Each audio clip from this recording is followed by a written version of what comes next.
Rockin' Hockey Show. I'm Dave Maximue. We're here with Nate Sucese. Nate, how are you? Great. How you doing, Dave? Awesome, man. Nate, thanks for coming on to the show. I really appreciate it. Now, Nate, you're from Rochester, New York, and I've known you since you were about 6 or 7 years old. Your brother played juniors for us. I know your mom and dad well. You and I have done lessons together. But probably my biggest memory of you, Nate, is I coached against you for 4 straight years, mites and squirts, and that's when mites had AAA hockey. And we had a couple AAA teams here in Rochester, and Nate was on one of them, but not my team. So, you were always our biggest rivalry, and our biggest concern was always how do we stop Nate Sucese. Do you remember those days? Oh yeah, Monroe County. Yeah. We were in Monroe County. You guys were the Rochester Youth, and I don't think we ever beat you in the 4 years we played you. But it was always how do we stop Nate Sucese from scoring goals. And hey, we're gonna take a break from the interview to check out these Rockin' Hockey highlight goals brought to you by our friends at Pirani's Hockey World. First one up, check out this sick breakaway goal by Bowden Ristu. Nice goal, Bowden. Even at practice, you added in the celly. Sick. From those days on, you've continued on with your goal-scoring prowess now, and you played junior hockey. You played 4 years at Penn State. You were an All-American. You won a couple championships there, and now you're playing pro hockey. That's an awesome career, and it's just getting started, right? I mean, you still got quite a bit more to go. Yeah, and I went to a year of prep school. My senior year, I moved away to play at the Gunnery, and then I played 2 years in Dubuque in Iowa in the USHL, and then went on to have 4 successful years at Penn State. Became the all-time leading scorer there in program history. We won 2 Big Ten championships and finished off senior year with an All-American status. So I hear that's a great place to play hockey. Yeah, I tell every kid that I talk to that there's no better place in college hockey. The student section there and what the Pagulas did for the organization and the school donating that rink was super special. Well, I was a goal by MJ Lord as he streaks down the wing and lets one go.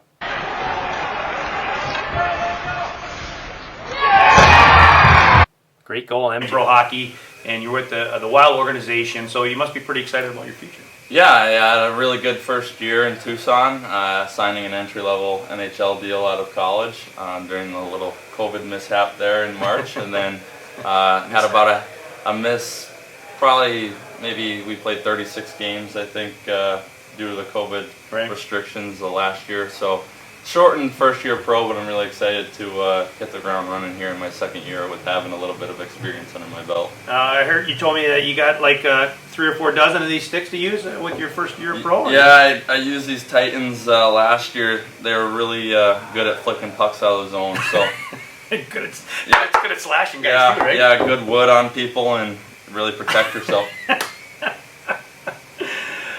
Those are the sticks that I used in college, believe it or not. So check out these highlight reel goals. And yes, I said goals because he scores in bunches by Taryn Bacon, and there's plenty of them.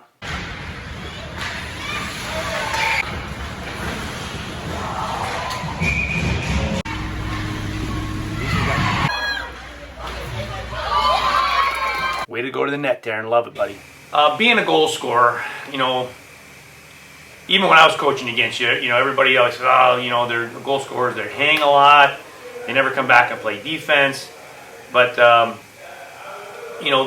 unless you're a goal scorer, you don't know how difficult it really is to be a goal scorer. In my opinion, I was never a goal scorer like you. I did score some goals, but I think it's the hardest position to be on a team because you still have to play defense.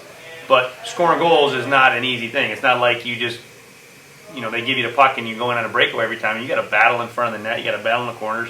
And not only do you have to skate, but you got to skate with the puck and try to put it in. And at the same time, whereas playing defense, you just have to try to defend against something. So that's my opinion on it. It's tough to be a goal scorer. Yeah, I think everyone wants to be the goal scorer, right? And if it was that easy, everyone would do it. Right. So I think you watch guys like Kucherov, everyone thinks he's kind of lazy or whatever, they say what they want about him, but if you really dive deep into his tape, the way that he fills in lanes in the O-zone and he's always above pucks, arriving on time at the net, creating opportunities for him to get to the puck. That's a huge thing. You always talk about guys, they have the puck on their stick the whole time, the whole game. There's a reason why they have the puck that much and they get open.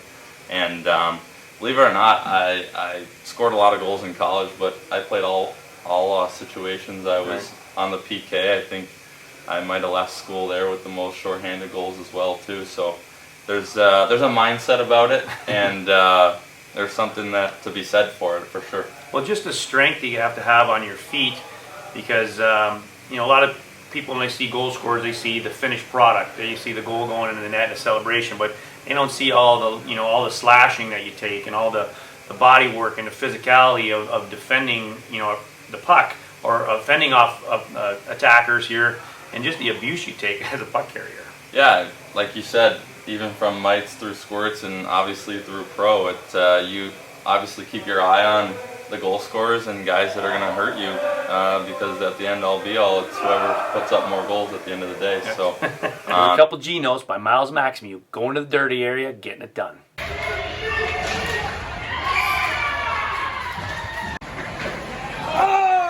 So if you had to pass on some of your goal scoring knowledge to young hockey players out there, what are some pointers you'd give them?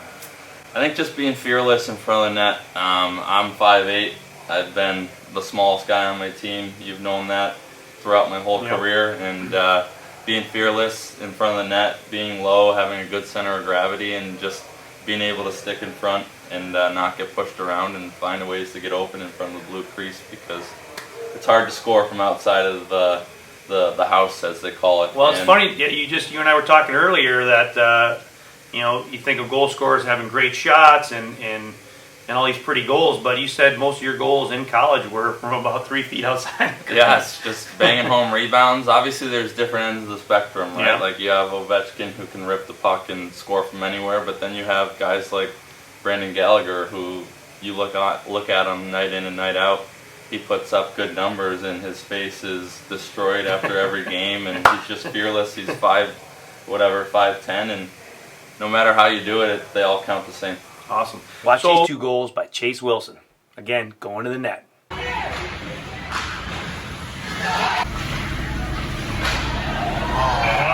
Good job, Chase. Back to your younger days of youth hockey, Nate. You were always a really good player. You know, if you look at the stats, most good players when they're young don't pan out to be good players when they get older. You were an exception to that rule, where you've always been a good player. Was this kind of always your path, that you'd wanted to play college hockey and eventually play pro hockey someday? Yeah, I mean, I think the biggest thing with my family, the way that I grew up, is nothing was ever pushed on me. I had to wake up my dad when I was younger to go to the rink for 7 a.m. practice on a Saturday when we were just starting out. He would always ask me, "Do you want to go to practice today?" It was never, "Okay, we have to." Right. So I think really finding that passion, and I've always told him that I've wanted to play in the NHL, and that's still a dream of mine. And but you've got to take a step at a time. I was a slow developer. I took all 4 years in college. Right. I took 2 extra years after high school and junior, and I was never drafted because I was 140 pounds at 18 years old, and that's just the way kind of things go. So I think just sticking with it, and the one rule that me and my dad always had was conquer the level that you're at before you move on. Right. And I think I did that at USHL level my second year, and then after my 4th year of college, I was ready to go. Here's a nice finish by Ainsley Brace, going right into the kitchen and getting dirty. Nice goal, Ainsley. Now, you and I just skated together, having a little fun out there, and you know, I watch you guys skate all the time, pro guys, and it looks like you're still having fun out there. Do you still enjoy playing? Yeah, absolutely. The summer's the best part. It's probably the biggest grind, you would say. You're in the gym 4 times a week. You're on the ice 4 or 5 times a week as the summer progresses, and then when you get into the season, you're playing 72 to 80 games in a regular season in pro hockey, so you're not getting much practice time, and when you do, it's all systems. It's all get your feet moving, and you're only out there for maybe 45 minutes. So those 12 to 15 weeks that you have in the summer are your really important weeks to buckle down and try and hone in and get better at little things. And it only gets harder as you get to the top. You got back-to-back highlight goals by Brendan Piccirilli. First one, Brendan, coast to coast, baby. Love it.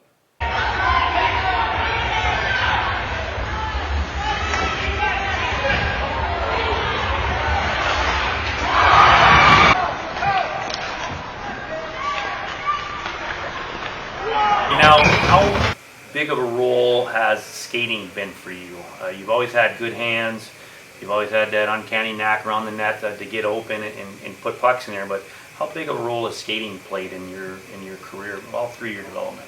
I think skating was huge when you're older, right? Being able to, there's a difference between speed and quickness.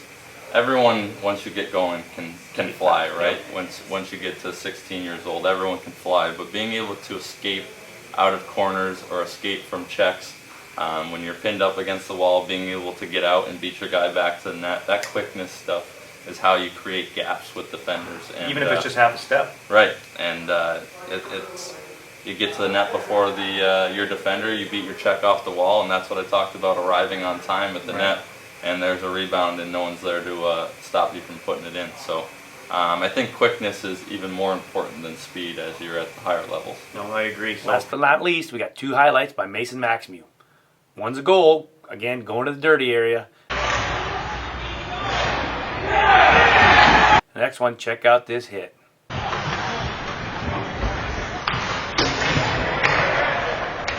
That's Rock'em Sock'em, Mason. Great job. Now, back to the interview. so, well, listen, Nate, thank you so much for talking to us and coming on the Rockin' Hockey Show, and thanks for putting up with me out on the ice out there. I know it wasn't quite as fast as everybody else. No, I tried to keep up. I thought you looked pretty good for not being on the ice with us. 9 months, yeah. 9 months. Us talent lately, so I thought you kept up pretty well. Awesome. Thanks for having me, Dave. Hey, thanks, buddy. Appreciate it. Thanks for watching the Rockin'